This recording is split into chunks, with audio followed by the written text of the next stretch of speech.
Yeah, my thing is though, like this is a West Coast banger, and I just want to see this energy reciprocated because if everybody in the country is on this and this is hot, why isn't West Coast music getting the love it's supposed to get?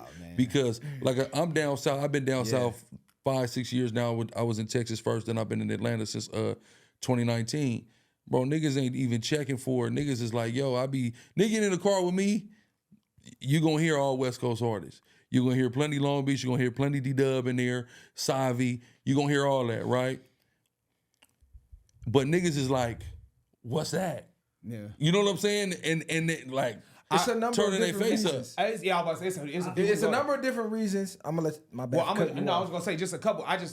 For the South, y'all stand as a unit. Out here, we really don't. Of course. We really don't. And that's one of the main problems I know for sure, because we know we both got homeboys that's in that industry. You feel what I'm saying? And they said it. It's not enough unity out here on the West. For sure. I think the gangbanger culture kind of made us separate and divide. I think Nip just now kind of made it cool for us to kind of start fucking with each other, and this unite front about to start happening on the West. I'm hoping that happens because we got a lot of good artists out here. I think a part of that is that's true, but I feel like the West Coast had lost its sound in general.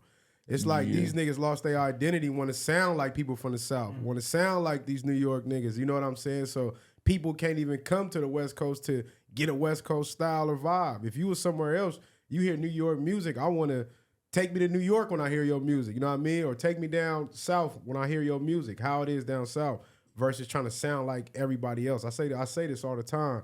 But now you got the mustard beat. You got a West Coast producer with a West Coast artist. It was just like it was right on time. Like you said. Yeah. But what's crazy to me is like they like they like our culture out here.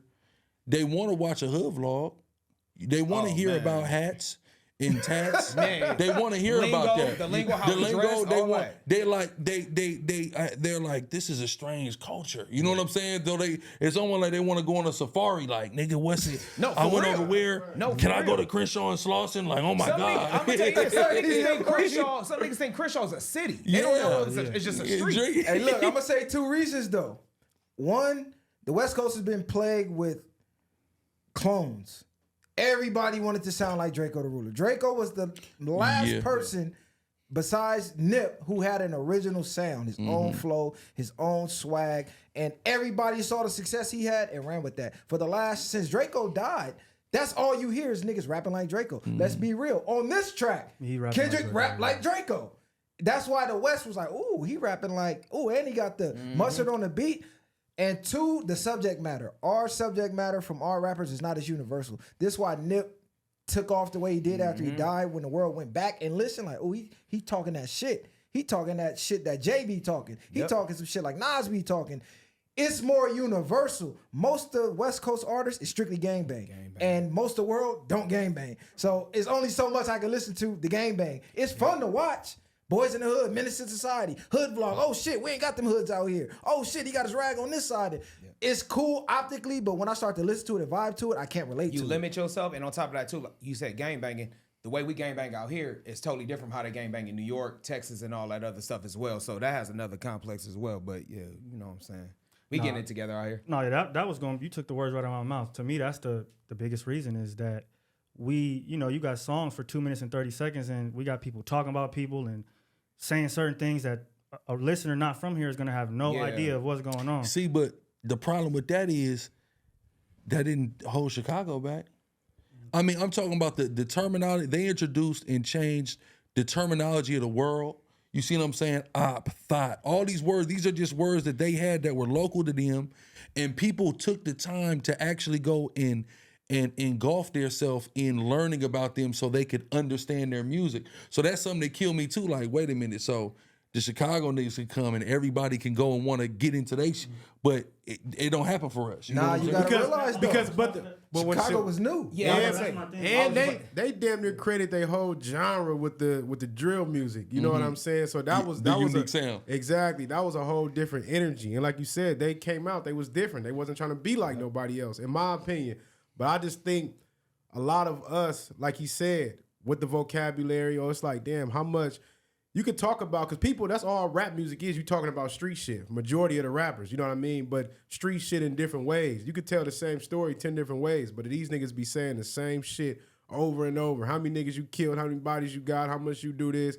But it's the amount of, I believe, the vocabulary and the context of they substance that does not go nowhere else. But like you say, but people you around. You're not thinking outside of your homies. You thinking what's gonna sound good to these niggas. But like you said, it's a billion people that don't even understand half the shit that you talking about. Yeah, just to touch on the Chicago thing, they were something new. You gotta realize when NWA hit the scene, what was hot?